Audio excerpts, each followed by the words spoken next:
Magsalita ka ha. Sabihin mo, tama na.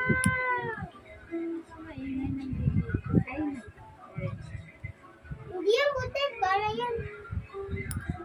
Tito butik. Ayun pala yung naririnig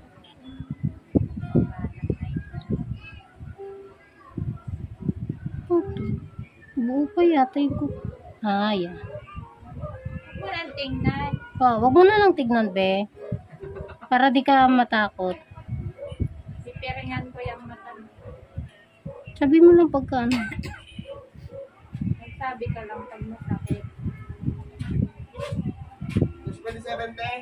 Ha?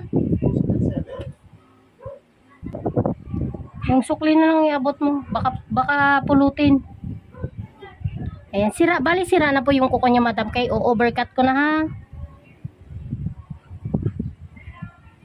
Ayan, o.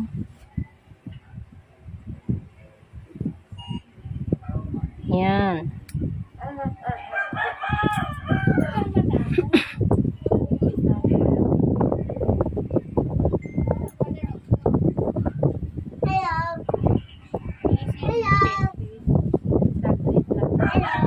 Isim.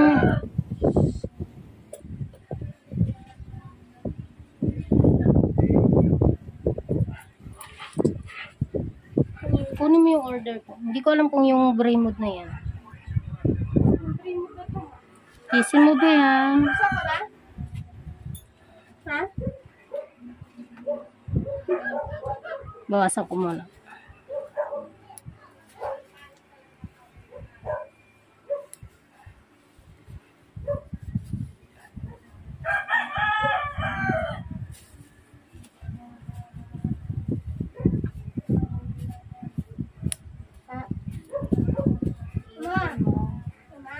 Huwag mo munang kausapin, B. Busy si Mama. Si babaon ng susukat ha? Isin mo, be. Isin mo, saglit lang. Malambot na pati. Yan na, tatanggal. Ay, ang laki. Sis mo. Isin mo. Isin mo, isang sakitan lang. Kaya magtyaga ka. Yan, kuha na. Ayan, be. Konti na lang, pero nakuha ko na yung nakabaon. Tanggal na. Kaya natin din. Para pa dyan. Ayan na yung bumaon. Eto. Ang laki. Tignan mo. Tignan mo yung kuko mo. Na natanggal.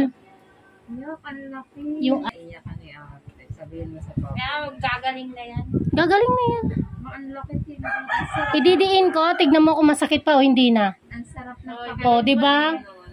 Ayan, o. Kasi yan, may masakit pa kasi yung pinagtanggalan po. Masarap sa camera. Gagaling na yan. Konti pa mamay kukuhaan ko pa doon, ha. Lilinisan ko lang sa unahan. Hindi na to ganong masakit. Di gaya kanina na ano. May tumusok. Makahinga ka na. Sakit ba? Kaya huwag ka na mag-upot. Hayaan mo na yung paa mo. Pag mainggan sabi, Mama, magpapalinis na ako ng kuko. Eh, yung anak ko na, 11 years old, maglilinis ako pero hindi ko sila nasanay na linisan yung kuko nila na, tamang gupit-gupit lang. Tanggal ng gilid. Gusto, pud ng gupit. Okay lang naman po yon, basta yung pagpudpod, nasa tama. Kaso nangunguting-ting, may puser kasi ako.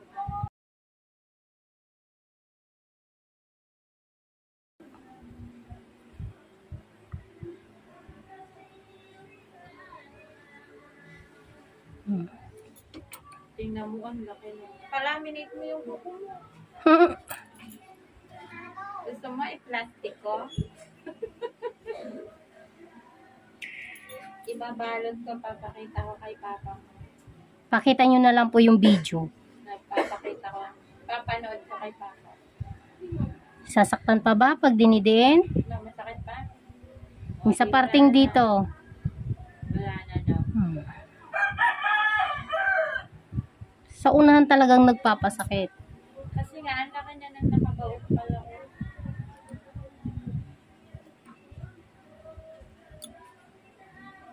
Ito ginagamit ko para hindi mahapdi. Pag sa cuticle na kasi, pag may sugat na po, mahapdi na po. Nagwasin na. Ang linis sa mga sugat. Sabi nila yung iba, hindi daw advisable na pang hugas daw ng sugat. Ginagamit ko yan sa ospital. Ayan, nadidiinan ko na nga eh. Masakit pa? O hindi na.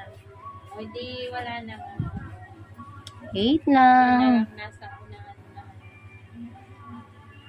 Sakit be? Hindi lang. Pagsakit na. Oo, kailangan mo magsalita pag sinasabihan kita. Kasi may kukunin pa ako dito, te. Ayun pa, o meron pa na.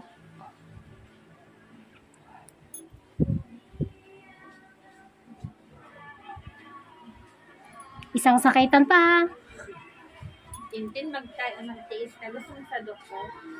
Pagputulin niyang sa paa mo. Pag sa doktor yan.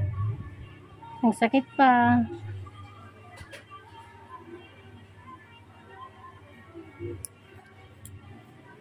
Para gumaling yung iyong paa.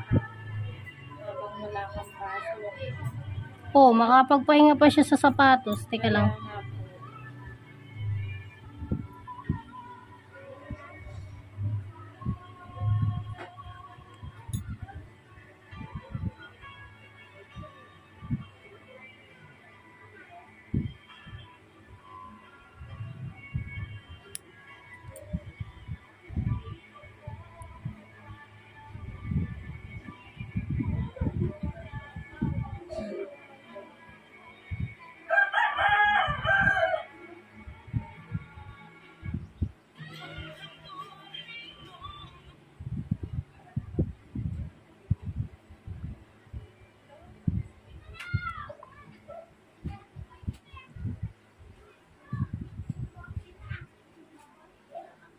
Yung, konti na lang, be.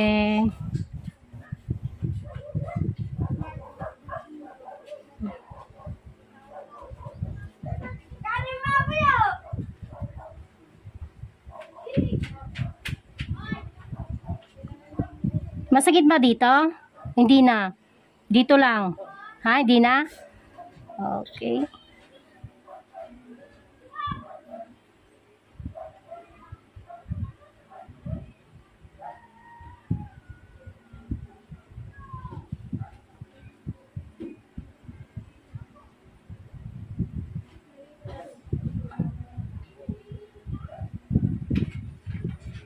Nahawakan ko na nga yung ano.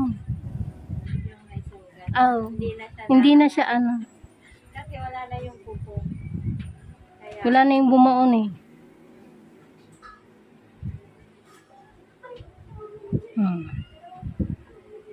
Yan na. Tapos, babawasan ko pa ng konti sa unan para yung sugat po na umapaw, hindi madadali ng haba ng kuko.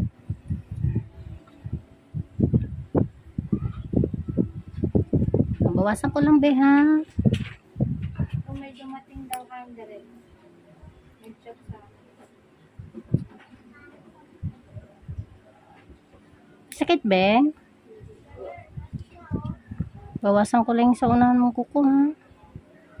Para mabilis gumaling. Pag ginaganyan ko, okay lang. Sira naman na ito, itong tinatanggal ko na kuko. Hindi na yan dikit. Kailangan nating luwagan para mabilis ang paggaling.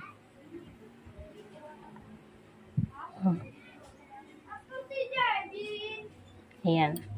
Hanggang dun na lang yung ano niya. Dikit na yung ibang kuko mo yung sa parting dun, ha?